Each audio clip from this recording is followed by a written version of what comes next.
Welcome to the Blooming League of Original Podcasts. Welcome to this episode of And the EGOT Goes To, a breakdown and predictions podcast for the major US-based award shows. Today we continue our second season with our coverage of the 77th Annual Tony Awards and the 2023-2024 Broadway season.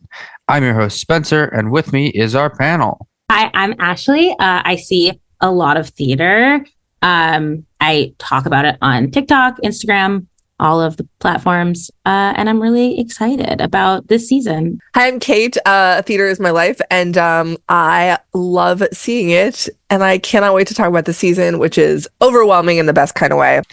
Today, we will be discussing the Excellence in Theater Education Award, the Regional Theater Tony Award, and the Design and Direction of a Musical categories. We're going to start today by discussing the Excellence in Theater Education Award, which was been awarded to C.J. Phillip of Baltimore. C.J. Phillip is the founder and creative director of Dance and Be More theater programs in Baltimore. Dance and Be More's mission is to create meaningful human connections through movement, music, and theater in communities with people at every age and stage of life to enhance their social and emotional well-being. The performing arts program was established by Phillip in 2010. It wasn't until you said it out loud that I realized it's like Dance in Baltimore, Be More. What a great title. It is great. It's very impressive. Yeah, every year, not every, I mean, it's been 2 years now, but getting to talk about this person, the person who's been awarded the Education Award is always really special because it is always someone who is incredibly deserving of that honor. Yeah, and I just love that it's always like somebody, around the country. And I think the fact that something like the Tony Awards highlights the great education that is happening for theater artists before they get to Broadway is just incredible. And especially with all the incredible work they're doing. We're going to go ahead now and talk about the Regional Theater Tony Award, which has been awarded to the Wilma Theater in Philadelphia, Pennsylvania. Huge fan of the Wilma. I've never been, but one day I will go. But producing Fat Ham, well deserved. My favorite play of the last 10 years, easy. And they're doing the Comeuppance in November, which I'm thrilled about because I missed it and now I can go see it. Oh, that's actually incredible. Yeah, they're doing their next season is the Comeuppance, Half God of Rainfall, Archduke, A Summer Day. And they're doing, this is Poor Judge, which is the Pig Iron production, but comes with their subscription. But it's a good season. Love that. The Wilma was founded in 1973. In the early 90s, they built a new theater, and it was the first new theater built in Philadelphia in 40 years. Oh my gosh. So yeah, incredibly exciting. And also just a shout out to the fact that they not only produced Fat Ham, they produced Fat Ham during the pandemic. That was the first show to win the Pulitzer Prize without having a full production because they literally streamed it.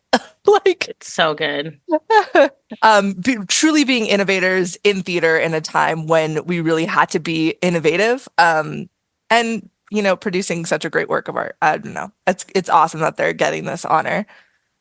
And of course, that's not the only reason, but that's the reason that's important to my heart is Fat Ham. I don't have the records, but I would say one of the most regionally produced shows this year. I feel like definitely. I don't know. I was like, I don't have the official standings, but between that and like POTUS, which I feel like the two most regionally produced shows I've seen. I'm not I've personally seen, but I've been seeing. No, 100%. I think if anybody is aware of Becca from Baltimore's POTUS Trail, she had all of the dates from all of the regional theaters that are producing POTUS that she's been visiting. And I did a very similar one for Fat Ham, and we were like comparing notes to see what cities were doing these shows. And I think POTUS beat it out by a couple cities, but it's not by much. They have both been heavily produced. And I will say, for me, that's really impressive because you have to have a certain like Fat Ham, you have to have Black actors that can do these roles in all those different places, which POTUS, you can have anyone play anyone. So I think it's like very impressive that so many cities have like, and so many regional theaters have like been like, we are going to make this show happen. And like, And also shout out to regional theater, just in general. we love Just in regional general. theater. Super big fan. We're going to go ahead now and start our discussion of the design in a musical categories. Our first category is lighting design of a musical. The nominees are Brandon Sterling Baker for Illinois, Isabella Bird for Cabaret at the Kit Kat Club, Natasha Katz for Hell's Kitchen, Bradley King and David Bengali for Water for Elephants, Brian McDevitt and Hannah S. Kim for The Outsiders. Kate, what are your thoughts? Can we just say that this is a great category? Like I look at every single one of these shows and I'm like, yeah, any of those could win and I would be okay. Because the lighting this year, tremendous. 10 out of 10. Like, so good. Best part of some of these shows. I think for me, I'm torn between Cabaret and The Outsiders, and I honestly, either of them could take it. I think I'm going Outsiders though, just because the Rumble, stunning, but the lighting in Cabaret is so good. Yeah, it's those two are also the two that I'm very, very torn between. Because when I think about like the most powerful moments of the season, like it's literally the spotlight on Gail as she does Cabaret, and then it's like, and then the entire Rumble and the way that they like the light that and it's insane. It's like, and the way that they use like strobe, like I don't know, all of it is so creative and interesting. And I think what's cool about Cabaret is the show you've seen like 1,000 times, but like they find an entirely new way to like light it and like make it feel so intimate, even though you're in like this giant theater. And then The Outsiders, obviously it's a completely new, I don't know. It's hard. It's so hard. These are categories where I'm like, thank goodness I'm not a Tony voter. I don't know. Right? I mean, also let me vote for the Tonys, but like also like, thank goodness. Yeah, I think this is one of those years with lighting where I'm not unhappy with the nominees. You know, they really are beautiful parts of the storytelling, especially in a show like Illinois. That truly it added to the storytelling in a way that I didn't necessarily think it would. I even think of like the stampede sequence. Spoiler alert, I guess, for Water for Elephants. I guess the memory plays, so you know there's an accident like in the first scene. But just that entire sequence in Water for Elephants. Oh my goodness, stunning gorgeous lighting. Yeah, literally any one of these could take it, but I think I'm going Outsiders. We're now going to move on to costume design of a musical. The nominees are Didi Aite for Hell's Kitchen, Linda Cho for The Great Gatsby, David Israel Reynoso for Water for Elephants, Tom Scott for Cabaret at the Kit Kat Club, and Paul Tazwell for Suffs. I'm excited that they're not all suit musicals. Like, they are a few suit musicals. But I don't know. I think this is a hard category. I love the Hell's Kitchen one. To me, I think from all of them is the most interesting because you're getting these like very specific stylized 90s like aesthetic, but it's also like, and it's like cool urban streetwear, but I don't know how over the baby costume in Cabaret. I famously don't love the Cabaret costumes, which I know is controversial. But is it because it turns into a suit musical? Is that why? It's I have a hard time with Cabaret in general with the costuming because I feel like sometimes they costume for the sake of being provocative as opposed to like having any reasoning behind the costumes. Like I like the progression of Eddie a lot.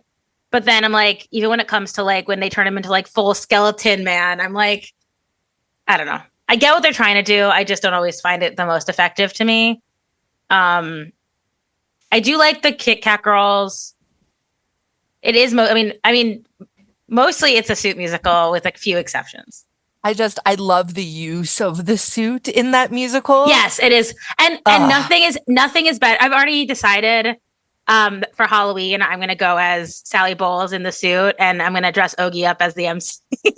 Incredible. So, I will be using the costumes for my Halloween costumes. I won't be mad if it wins when it wins, but I love the Suffs costumes. I really love the Suffs costumes. I love the suffragette outfits. I love all of the yes, obviously the suits, but they're like very, very well tailored suits, as opposed to another show that's nominated here that I think has the worst tailoring of suits I've ever seen on stage.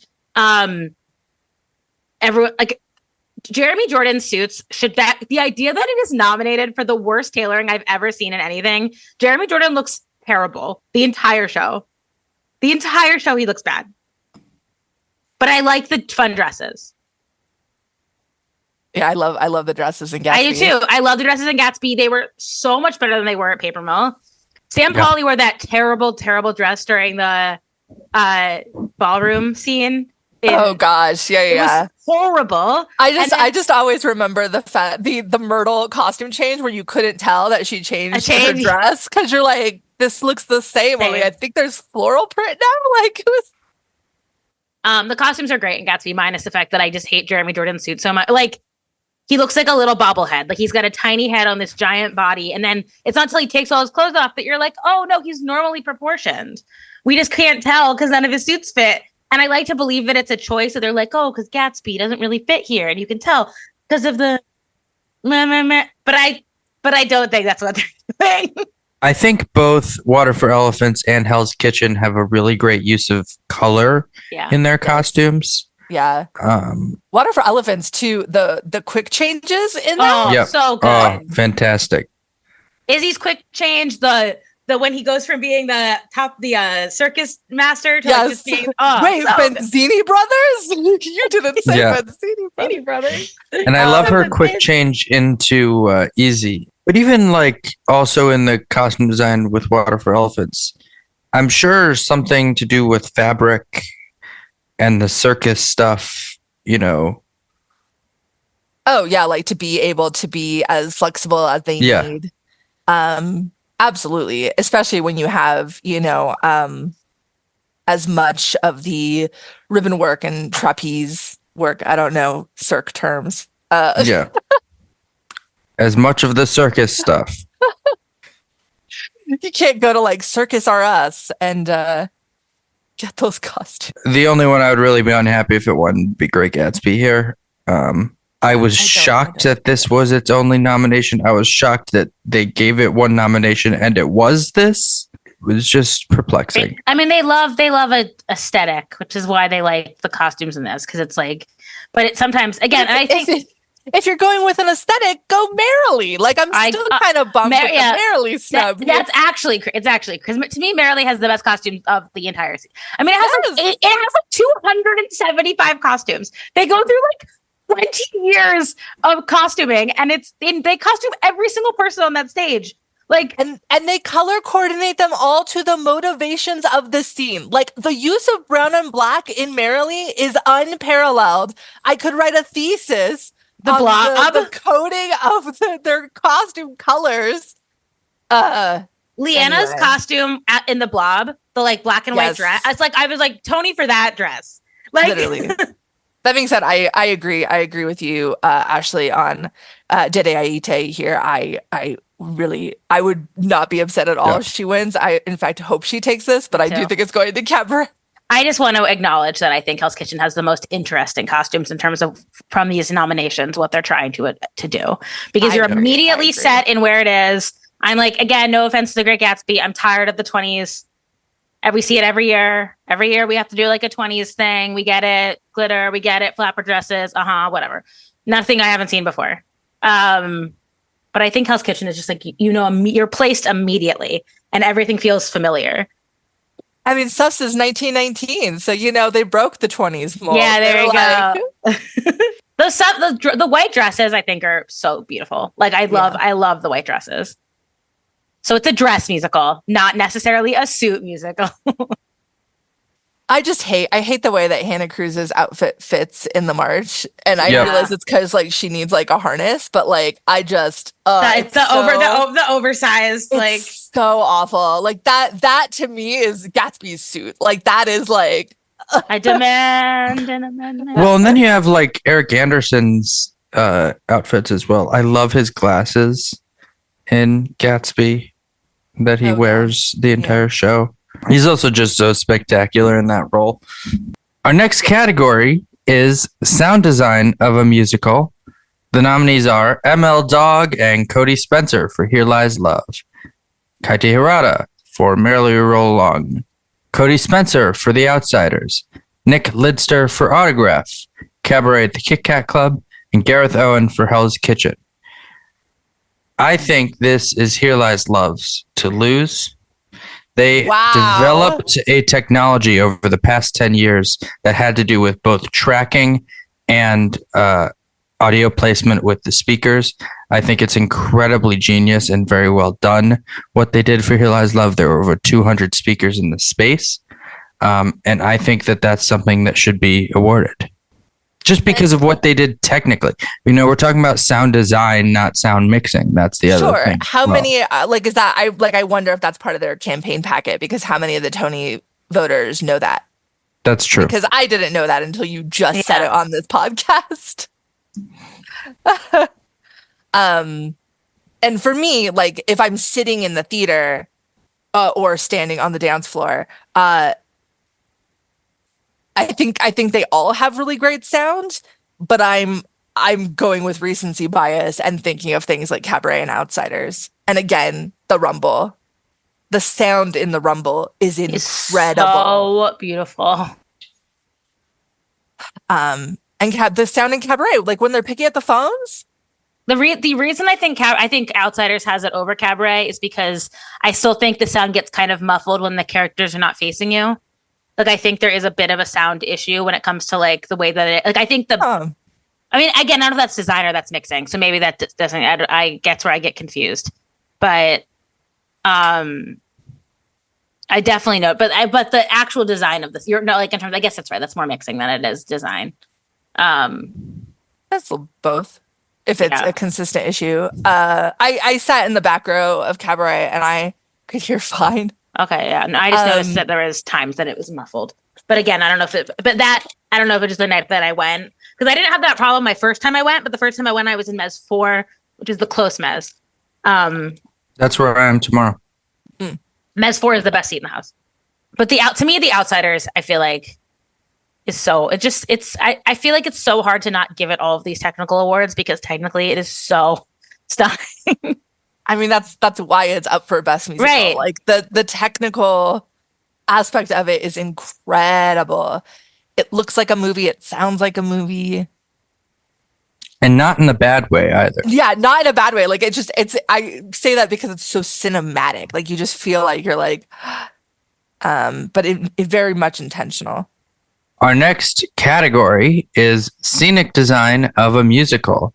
The nominees are AMP, featuring Tatiana Kavegian for The Outsiders, Robert Brill and Peter Negrini for Hell's Kitchen, Takeshi Kata for Water for Elephants, David Corrins for Here Lies Love, Ricardo Hernandez and Peter Negrini for Lempicka, Tim Hatley and Finn Ross, Back to the Future the Musical, Tom Scott, Cabaret at the Kit Kat Club.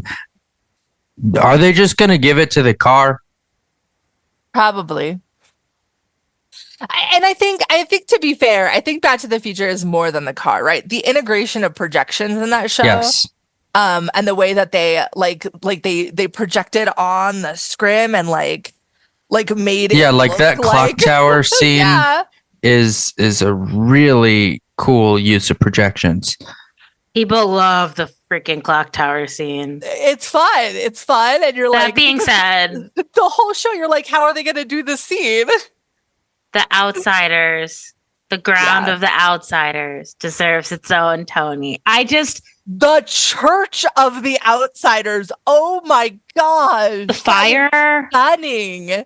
Just even the church in general. Yeah, it's beautiful. And I really can't get over, and again, I know this kind of goes into best musical and best direction than it does even scenic design, but the way that the show is so violent and deciding to make that ground the pebble gravel work is so brilliant in a way that I'm like, whoever was like, guys, because it makes the show feel so much more tangible, even though if you're in the first 3 rows, you end up covered in garbage, but it's so cool. It's so cool.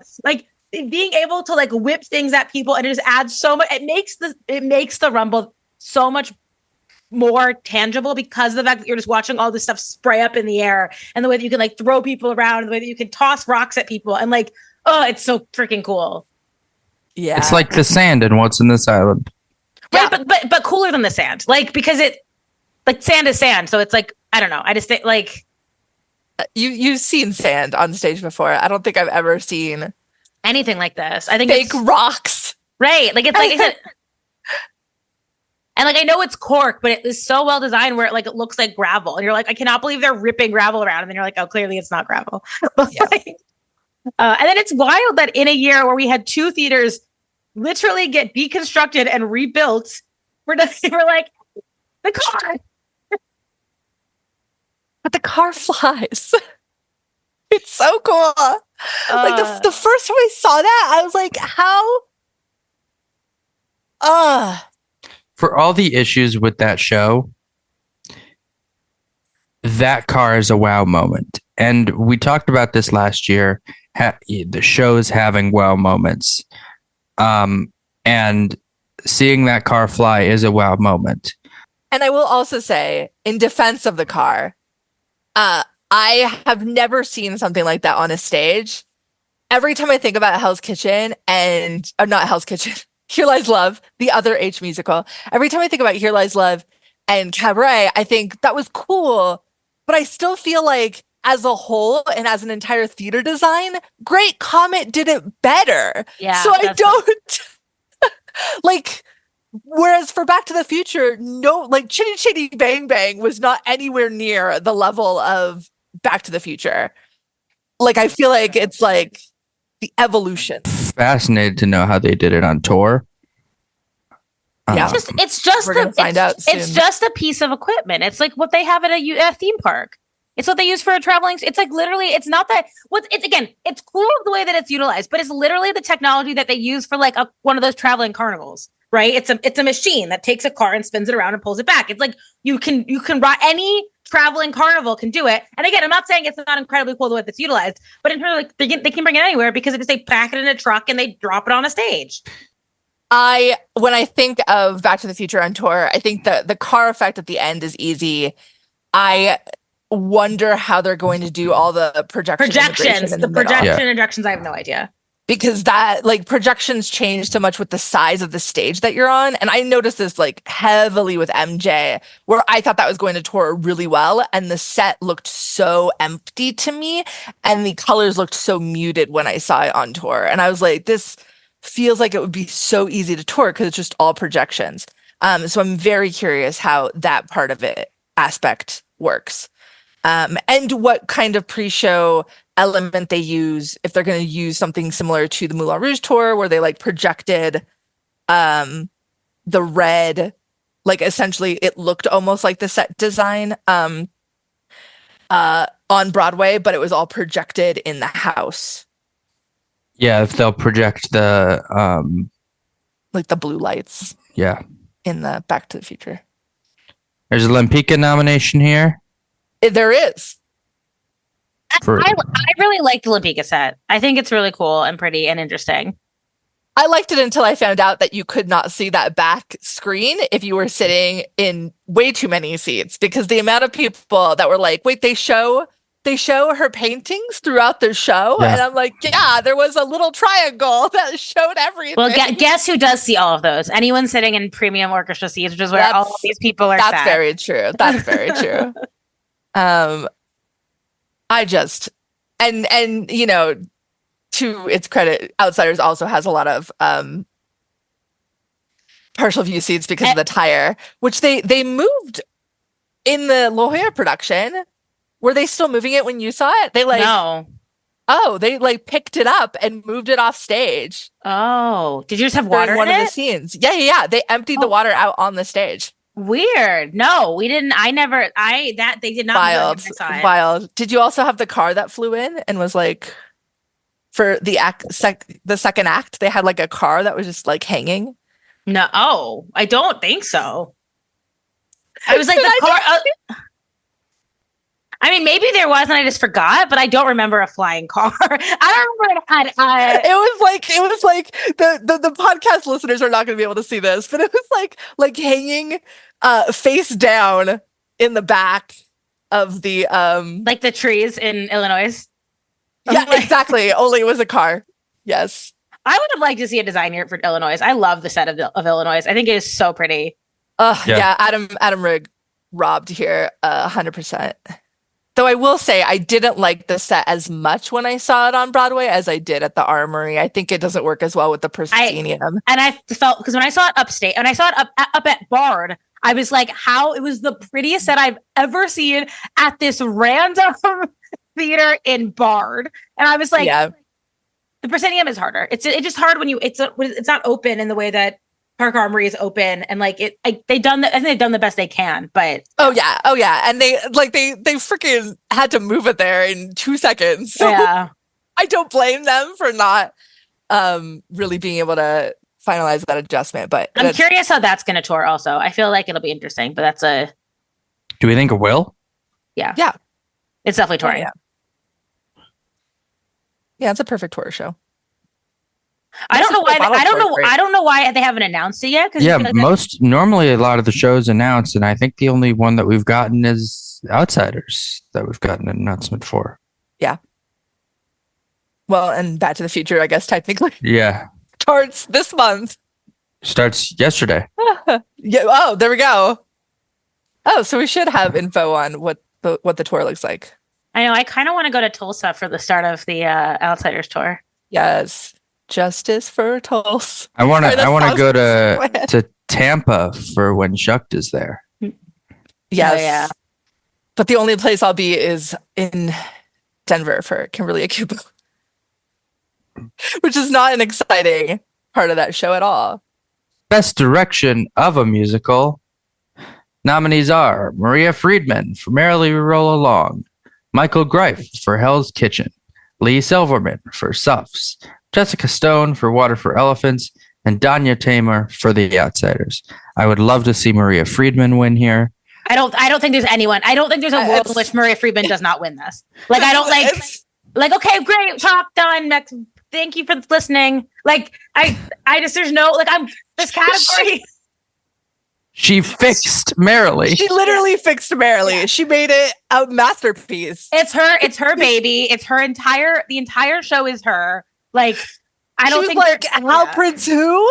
No. I think even before like people thought Cabaret could win Revival, everyone was like, well, it doesn't matter. Like Cabaret could win Revival, but like Maria Friedman's winning Merrily. Like before, like I don't think there was any world in which like I'm very happy like Danya and Jessica are honored in this category. Like I think what they have done to The Outsiders, and especially for Water for Elephants, which I think is a show that was during previews massively fixed, and Kate can even say further back because you saw it when you saw it in Atlanta. Like, and that is a testament to like Jessica Stone and her ability as a director. But like, congratulations, you're now a Tony nominated director.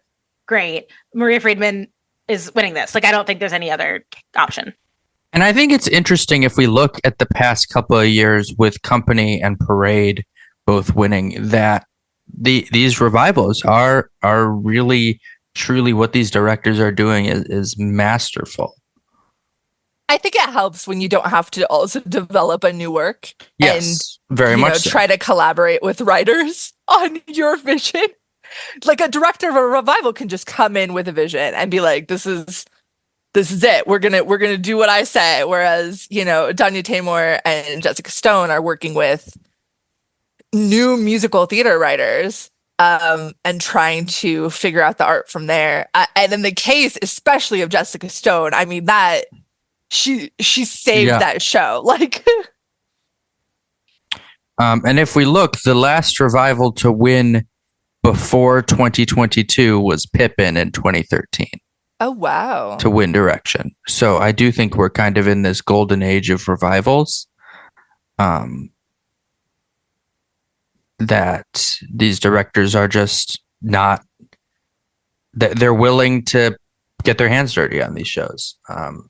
And what Maria Friedman did, I mean, she fixed it. Like there's Literally. no other way to explain it. She fixed Marilee.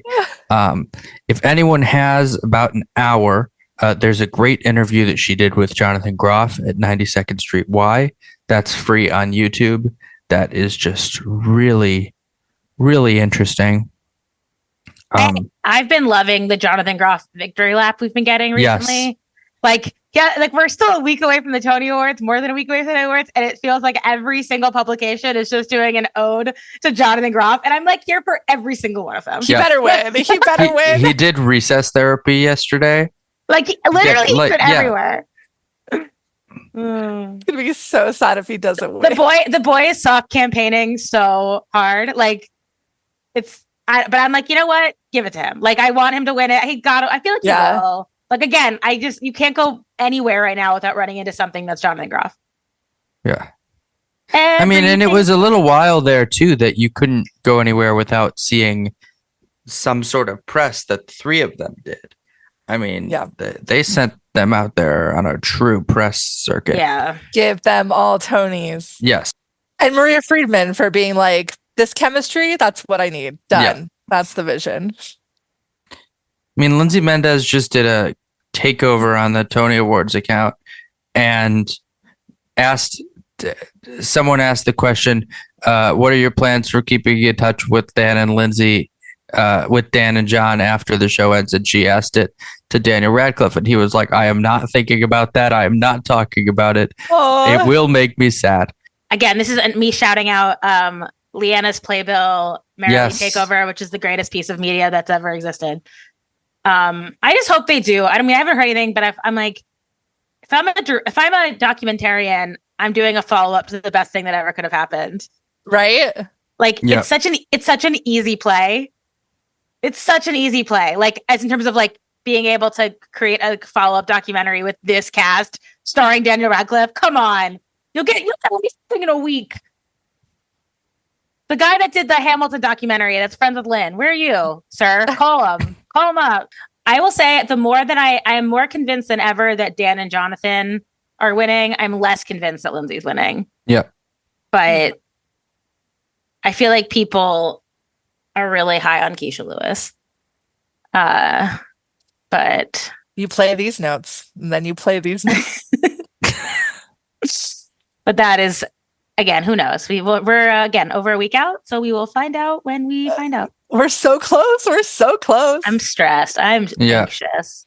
And you're at Marilee. You're at the first post Tony Marilee show, right? Yes. June 18th, I will be at Marilee. So they better win everything. Otherwise, it's going to be real awkward. Yeah, I mean, last year I got to be at Kimberly after the Tonys, nice. Which was incredibly special. This year, I put all of my bets on Notebook and Marilee, and we saw how half of that turned out. So I really should have gotten Stereophonic tickets, but hey, if Mary, what's her face, Mary Beth, Marianne Plunkett. Marianne. I was like, Mary, I got confused. Yeah, Marianne Plunkett. If she wins, it'll be really special. That's true, and that would be incredible. Because Notebook is doing a Monday post Tony show. Yeah. So Kate and I will be sitting in the last row of the mezzanine, unable to see the stage, but it'll be fine because we're only there for audio anyway. Literally. We got a Monday Notebook and a Thursday matinee of like half these shows. I think we're getting some sort of Joy Woods My Days thing go. Not like an actual performance, but I have a feeling Ariana DeBose is having her do something because I'm guessing something because of the virality of the TikTok of it all. Because she posted something about Tony's, and I was like, yeah, she's been talking about like, oh, I need to get a dress now, and I'm like, oh, you're going, because that's my assumption is they're doing because it's so crazy, or she's just presenting something. Like, she probably is presenting, but I just feel like Ariana DeBose. After I feel like she's been posting all this like TikTok stuff recently. Highly recommend checking out her most recent TikTok. It was great. And I feel like because My Days was like so, it's still like popping off. There'll be something with that, but I don't know. Yeah, and I think it's interesting as well. They're not selling public tickets this year. There's no room. Because there's no room. I know producers that can't go to get tickets, and they're all upset. Yeah, Well. I think the choice was odd. They can watch it at the Lincoln Center outside. Yeah. I mean, here's the thing. I get why they don't want to do it at Radio City, but Radio City is a very nice venue for it because it's so big and so easy and Yeah. But even and close. and do it close. at the Met. Do it next door, which is a gorgeous venue. You Yeah. could sell tickets, and you could sell them for cheaper up in the. Because up there in the top, you're like on the outer space. Yeah, you could sell tickets for like $50, and people would go. Sorry, it took me way too long to realize you were talking about the Opera House, and I was like, the museum's nowhere near Radio City. What are you talking about? To be fair, the Met is also not near. The Metropolitan Opera is also not near Radio City, but it is next door to Lincoln It Center. is, yes, Yes. yes, which I realized way late in that conversation. But yeah, I think that would be a great venue for it. Yeah, it's going to be at Sony Hall next year, guys. Get excited.